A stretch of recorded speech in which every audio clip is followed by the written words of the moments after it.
చిల్లర ఇంత దిగజారుడు రాజకీయం బహుశా భారతదేశ చరిత్రలో ఎక్కడ కూడా ఎన్నడూ కూడా చూసి ఉండం. జనగామలో రాజేశ్వర రెడ్డి గారు ఇక్కడే ఉన్నారు. జనగామలో ఎన్నిక జరిగితే మా మహిళా కౌన్సిలర్ వెనకాల కూర్చున్న కాంగ్రెస్ కౌన్సిలర్ చేయబట్టి బలవంతంగా లేపే ప్రయత్నం. అంటే ఇట్లా ఇంత చిల్లర ఇంత చండాలపు రాజకీయం బహుశా దేశంలో ఎక్కడ లేదు. ఇంకా ఘోరం ఏంటంటే ఇవాళ మా బాల్కా సుమన్ గారిని ఇక్కడ తీసుకొచ్చి ఆయనను మా జిల్లా పరిషత్ మాజీ ఉపాధ్యక్షుడు మూల రాజిరెడ్డి పెట్టి వారి పోలీసుల మీద ఏదో అక్కడ వారి డ్యూటీకి ఆటంకం కలిగించారని కేసు పెట్టారు. నేను అడుగుతా మిత్రులు కూడా ఆలోచించమని కోరుతా ఉన్నా, ప్రజల్ని కూడా ఆలోచించమని కోరుతా ఉన్నా. మాజీ ఎమ్మెల్యే జగ్గారెడ్డి నోటికొచ్చినట్టు పోలీసులను బూతులు తిట్టింది మీకు కనబడతలేదా? బూతులు తిట్టడమే కాదు, బట్టలు కూడా తీసి కొడతా అన్నాడు. మరి కేసు ఉండదా? కనీసం పోలీసు వాళ్ళని నడి బజార్లో కాంగ్రెస్ నాయకుడు అయినంత మాత్రాన గుడ్డలు కూడా తీసి కొడతా అంటే కేసు పెట్టరు. బూతులు మాట్లాడితే కేసు పెట్టరు. ఇష్టం వచ్చిన బూతులు, నోటికొచ్చిన బూతులు తిడితే కేసు ఉండదు. కనీసం కేసు పెట్టే దమ్ము ఈ రాష్ట్రంలోని పోలీస్ యంత్రాంగానికి లేదు. BJP MP, Nizamabad MP Arvind police వాళ్ళని యూజ్లెస్ ఫెలోస్ అని తిడితే కేసులు ఉండవు.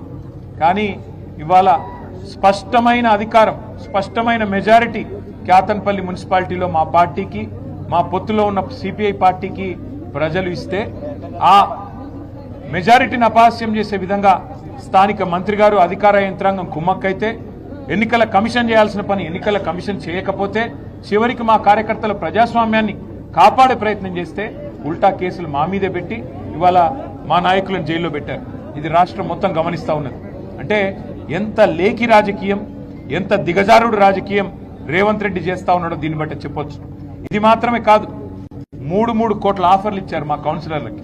కానీ నిజాయితీ గల బిడ్డలు కాబట్టి ఒక్కొక్క కౌన్సిలర్కు 3 కోట్ల ఆఫర్ ఇచ్చినా, బ్లాంక్ చెక్కులు ఇచ్చినా, మంత్రి గారు ప్రలోభ పెట్టే ప్రయత్నం చేసినా మా వాళ్ళు లొంగిపోలేదు. చల్ నీ పైసలు వద్దు, మేము ఖచ్చితంగా మా నాయకుడు కేసీఆర్ గారి నాయకత్వంలో, మా సోదరుడు సుమన్ గారి నాయకత్వంలోనే ఈ మున్సిపాలిటీ మీద గులాబీ జెండా ఎగరేస్తాం మరి అని స్పష్టంగా ముందుకొచ్చినారు. నేను సిపిఐ నాయకత్వం కూడా ధన్యవాదాలు చెప్తా ఉన్నా. కమ్యూనిస్ట్ పార్టీ ఆఫ్ ఇండియా కూడా పొత్తు ధర్మాన్ని అనుసరించి మరి వారు కూడా నిబద్ధతతో ఉన్నందుకు ఎన్ని ఒత్తిళ్లు, ఎన్ని రకాల ఇబ్బందులు పెట్టే ప్రయత్నం చేసినా వారు కూడా తగ్గకుండా, వెనక్కి తగ్గకుండా ఉన్నందుకు వారికి కూడా పొత్తు ధర్మాన్ని పాటిస్తున్నందుకు వారికి నా ధన్యవాదాలు తెలియజేస్తా ఉన్నా. అట్లాగే తమ్ముడు బాల్కా సుమన్ గారిని ఇక్కడ జైల్లో పెట్టారు. వారికి తెలియదు రేవంత్ రెడ్డికి సుమన్ ఇవాళ కొత్తగా జైలుకు పోలే. సుమన్ గత 10 సార్లు జైలుకు పోయిండు. 6 నెలలు జైల్లో ఉన్నాడు వివిధ సందర్భాల్లో. ఇక టాస్క్ ఫోర్స్ ఆఫీసులు, పోలీస్ స్టేషన్లలోనైతే లెక్క కూడా లేదు. గని గంటలు గని రోజులున్నాడు. సుమను ఇవాళ మీరు జైల్లో పెడితే భయపడతాడనో, లేదా మా నాయకులు భయపడతారనో, మా చెన్నూరులో ఉండే నాయకులు భయపడతారనో, మా మంచిర్యాల జిల్లా నాయకులు భయపడతారనో, మా ఆదిలాబాద్ జిల్లా నాయకులు భయపడతారనో రేవంత్ రెడ్డి అనుకుంటుండొచ్చు. కానీ ఆయనకు నేను ఒకటే చెప్తా ఉన్నా, రేవంత్ రెడ్డికి గుర్తుపెట్టుకో, మళ్ళీ నువ్వు చిప్పగూడు తినే టైం వస్తుంది, గుర్తుపెట్టుకో. ఇట్లాంటి అరాచకాలు ప్రజాస్వామ్యంలో మంచిది కాదు. మేము ఆనాడు 2014లో మేము 63 సీట్లతో గెలిచొచ్చినాడు అప్పుడున్న కాంగ్రెస్ పార్టీ నాయకత్వం విఘ్నత ప్రదర్శించి జానారెడ్డి గారు బాధ్యత తీసుకున్నారు. అట్లాగే 2023లో కాంగ్రెస్ 64 సీట్లు మాత్రమే వచ్చినా మాకు 39 వచ్చిన కేసీఆర్ గారు 10 ఏళ్లు ముఖ్యమంత్రిగా పనిచేసి కూడా ఒక క్షణం కూడా ప్రగతి భవన్లో ఉండకుండా అక్కడి నుంచి నేరుగా లేచి వెళ్లిపోయి ప్రజాస్వామ్యం, ప్రజా తీర్పును గౌరవిస్తున్నామని చెప్పి కేసీఆర్ గారు ప్రతిపక్ష నాయకుడిగా బాధ్యత తీసుకున్నారు. అది రాజనీతి అంటే, అది రాజనీతిజ్ఞత అంటే, అది ధర్మాన్ని పాటించడం, ప్రజాస్వామ్యంలో ప్రజల తీర్పును గౌరవించడం అంటే. ఇవాళ మేము అవుట్ రైట్ గా నిజానికి మాకు 25 పైచీలకు 30 మున్సిపాలిటీలు రావాలా. కానీ వీళ్ళు చేసే వెకిలి పనులు నేను ఇవాళ రేవంత్ రెడ్డికి చెప్తా ఉన్నా, డీజీపీ శివధర్ రెడ్డికి కూడా చెప్తా ఉన్నా. డీజీపీ గారు మీరేదో మొన్న పెద్ద సినిమా డైలాగులు పెట్టినారు. మాకు రెడ్ బుక్ ఉండదు, పింక్ బుక్ ఉండదు, ఖాకీ బుక్ ఉంటుందని చెప్పినావు. ఇదేనా నీ ఖాకీ బుక్? మీ పోలీసు వాళ్ళ బట్టలు కూడా తీసుకొడతా అని చెప్పి ఒక కాంగ్రెస్ నాయకుడు అంటే కేసు ఉండదు. మిమ్మల్ని యూజ్లెస్ ఫెలోస్ అని ఒక బీజేపీ ఎంపీ అంటే కనీసం కేసు పెట్టే ధైర్యం లేదు. ఎందుకు? రాష్ట్రంలో అధికారంలో కాంగ్రెస్ ఉన్నది, కేంద్రంలో అధికారంలో ఉన్నది బీజేపీ కాబట్టి భయపడుతున్నావా? ఇవాళ మేము ప్రతిపక్షంలో ఉన్నాం కాబట్టి మా మీద కేసులు పెడతావా? ఒకటి గుర్తుపెట్టుకో డీజీపీ గారు, రేవంత్ రెడ్డి గారు గుర్తుపెట్టుకోండి, ఎప్పుడు అధికారం ఎవరికి శాశ్వతం కాదు. టైం వస్తుంది, 2 ఏళ్లలో మళ్ళీ కేసీఆర్ గారు ముఖ్యమంత్రి అవుతారు, మళ్ళీ రాష్ట్రంలో గులాబీ జెండా ఎగురుతుంది. ఈ అరాచకాలకి ఖచ్చితంగా చరమగీతం పాడే సత్తా ఆ రోజు మాకుంటది. అప్పుడు మీరు ఏ కలుగులో దాక్కున్నా ఇట్లా అరాచకాలు చేసిన అధికారులు గాని, అరాచకాలు చేసిన మంత్రులు గాని, ఇవాళ ప్రజాప్రతినిధులుగా ఉన్నవాళ్ళు గాని ఎవరైనా సరే ప్రజాస్వామ్యాన్ని, చట్టాలను, న్యాయాన్ని, రాజ్యాంగాన్ని తుంగలో దొక్కుతా ఉన్నారో వారందరినీ కూడా వదిలిపెట్టకుండా మళ్ళీ న్యాయస్థానాల ముందు ప్రవేశపెట్టే బాధ్యత మాది. గౌరవించండి, ప్రజల తీర్పును గౌరవించండి. కేతన్పల్లి మున్సిపాలిటీలో వెంటనే ఎన్నికలు పెట్టాలని మేము డిమాండ్ చేస్తా ఉన్నాం. ఎలక్షన్ కమిషన్ కూడా మేము డిమాండ్ చేస్తున్నాం. కేతన్పల్లిలో, అట్లాగే మరి ఇబ్రహీంపట్నంలో, ఖానాపూర్లో ఎక్కడెక్కడైతే ఎన్నికలు పెండింగ్ లో పెట్టారో వెంటనే ఎన్నికలు పెట్టండి, నిజాయితీగా పెట్టండి. అవసరమైతే ప్రత్యేకంగా సీనియర్ అధికారులను పర్యవేక్షకులుగా పెట్టండి, సీసీ కెమెరాలు పెట్టండి, శాంతి భద్రతలు పరిరక్షించే విధంగా చర్యలు తీసుకోండి, నిజాయితీగా ఎన్నిక జరిగే విధంగా చూసుకోండి. కానీ ఇదే రకమైన అరాచకం కొనసాగిస్తాం, రేవంత్ రెడ్డి ఆడిచ్చినట్టు ఆడతామంటే అంతగానం ఇంట్రెస్ట్ ఉంటే పోయి కాంగ్రెస్ కండువాలు కప్పుకోండి. అంతేగాని అధికారుల ముసుగులో అధికార పార్టీకి వత్తాసుకోము, వదిలిపెట్టము ఎవరికైనా ఒకటే గుర్తువేస్తూ ఎన్నికల కమిషన్ ఇంకో డిమాండ్ కూడా మేము చేస్తా ఉన్నాం. కేతన్పల్లి మున్సిపాలిటీలో మొన్న మా మహిళా కౌన్సిలర్ల మీద అసభ్యంగా ప్రవర్తించిన వెధవలు ఎవరైతే 3rd రేట్ కౌన్సిలర్లు కాంగ్రెస్ వాళ్ళు ఉన్నారో వాళ్ళ మీద చట్టపరంగా చర్య తీసుకోవాలి.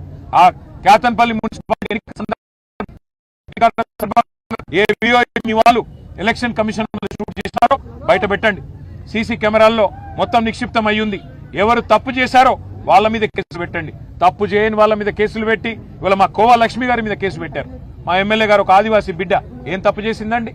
పార్టీ చెప్తే నిజాయితీగా పోయి ఎన్నికల అబ్జర్వర్ గా అక్కడ మాకున్న మెజారిటీని వక్ర మార్గంలో కాంగ్రెస్ తీసుకొని పోయే ప్రయత్నం చేస్తుంటే కాపాడే ప్రయత్నం చేయడం తప్ప ఇవాళ ప్రజాస్వామ్యాన్ని గౌరవించకుండా అగౌరవపరుస్తున్నది కాంగ్రెస్. కేసులు పెట్టాల్సింది అసభ్యంగా ప్రవర్తించిన కాంగ్రెస్ కౌన్సిలర్ల మీద, బాల్కా సుమన్ మీద, అదేవిధంగా మా కోవా లక్ష్మి గారి మీద కాదు. తప్పకుండా అన్ని ప్రజలు చూస్తా ఉన్నారు. వారికి తప్పకుండా ఈ అధికార పార్టీకి బుద్ధి చెప్పే రోజు వస్తుంది. ప్రజాస్వామ్యాన్ని గౌరవించని ప్రతి ఒక్కరికి బుద్ధి చెప్పే టైం వస్తుంది. మీరు మీడియాకు కూడా నా ధన్యవాదాలను తెలియజేస్తా ఉన్నా. అక్కడ జరిగిన అక్రమాలు, అక్కడ జరిగిన దుర్మార్గాలు వాటిని ఎలిగెత్తి బయటికి తీసుకొచ్చిన మీడియాకి, సోషల్ మీడియాలో కూడా మరి బలంగా మరి మా పార్టీ తరఫున పనిచేస్తున్న సోషల్ మీడియా వారియర్లకి అందరికీ కూడా ప్రత్యేకంగా ధన్యవాదాలు. ఇవాళ నిజానికి సుమన్ గారిని లక్షటిపేట సబ్ జైల్లో పెట్టొచ్చు, లేదా దగ్గరలో బెల్లంపల్లిలో మన పెద్దపల్లిలో పెట్టొచ్చు. కానీ ఇవాళ కావాలని ఆసిఫాబాద్ లో పెట్టొచ్చు, సబ్ జైలు అక్కడ కూడా ఉంది. కావాలని ఇక్కడ ఆదిలాబాద్ జైలు తీసుకొచ్చి ఇక్కడ కావాలని దోమలు ఎక్కువ ఉండే సెల్లో పెట్టి అక్కడ కనీసం ఏమడుగుతున్నాడు ఆయన అడిగితే మేము అడిగినాం ఇవాళ జైలర్ గారిని, సూపరింటెండెంట్ గారిని. అరే గా ఓడమసీరాదావా అంటే దానికి కూడా జైల్లో ఎట్లాగో మీకు మున్సిపాలిటీల్లో పిచికారి మంది కొట్టే తెలివి కూడా లేదు రేవంత్ రెడ్డికి. పిచికారి మంది కొట్టి ఫాగింగ్ చేస్తే దోమలు ఉన్నాయి.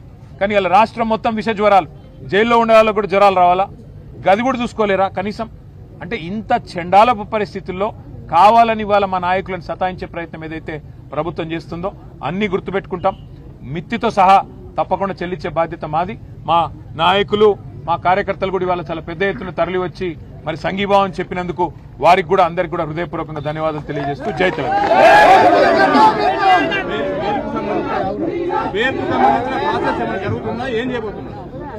మేము చేయాల్సిన పని అంతా చేస్తా ఉన్నాము. న్యాయ నిపుణులు మా లీగ్ చేస్తా ఉన్నాయి.